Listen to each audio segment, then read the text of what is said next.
Can you tell me what does Infinite Consulting do? Everything, all the services. Absolutely. So Infinite Consulting specialises in cultural intelligence services, so cultural intelligence assessments, cultural intelligence training, and then also cultural intelligent one-on-one coaching sessions.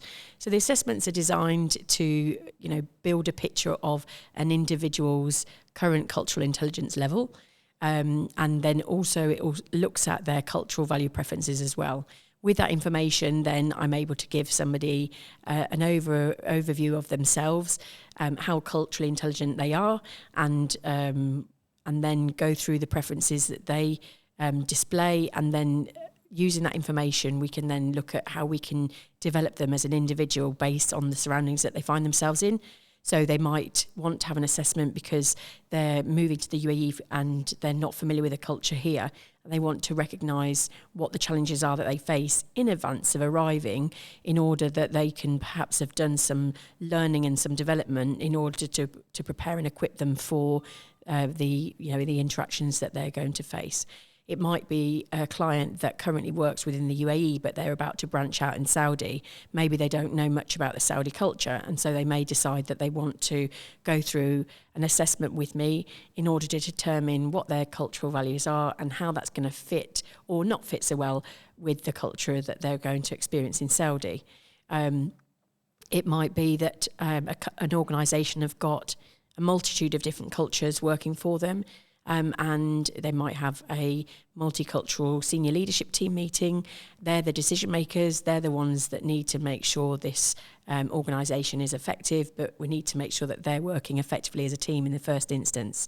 So you might have a CEO of a business that wants to put his senior leadership team through their cultural intelligence training so that they can all have an aggregate view of their cultural value preferences, and that will then obviously help them to see where they're likely to see good collaboration, but also where they're likely to see some pinch points or some conflict, and then in advance of those conflict situations, they can then work as a team to think about how are we going to work when we come across these circumstances.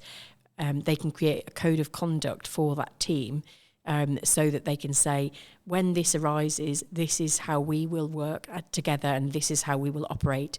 And it won't necessarily be the cultural preference of me or you, but it's what the team as a whole have decided that we will do in these situations.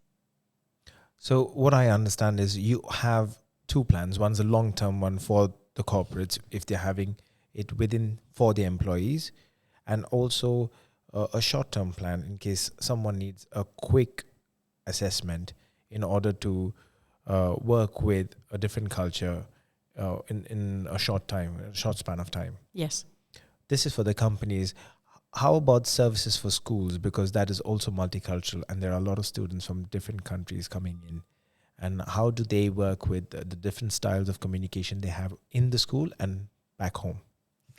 So I'm also a certified cultural intelligence educator as well, which means that I've done the training in order to look at how, as educators, we need to create an inclusive educational space for students. So the issue that we face as a teacher is that I come from one culture and my students all come from a multitude of different cultures. I need to make sure that in my classroom I create an inclusive environment so that regardless of the culture of the child, they all feel inclusive. That might mean that if the child comes from, for example, a culture where the communication style is more indirect, or where the power distance is more hierarchical, that student may actually come across as quite reserved and quite shy and quiet, and actually lacking any contribution if the teacher wasn't aware of different cultures. If she's aware of different cultures, she'll recognise that that's the cultural background of that individual, and that actually she needs to invite that individual to talk. She needs to give them an opportunity to speak by providing silence in the room. Not all cultures feel comfortable interrupting or interjecting or talking over others. And so if no one shuts up, then those individuals never get a chance to speak. So there's an example of how a teacher needs to be aware of those cultural preferences in order to make her classroom or his classroom inclusive. So my training will give those teachers the education that they need in order to look at like methods and approaches that they can take to make sure that, one, they're more culturally intelligent, but two, how can they then create a culturally inclusive environment in their classroom.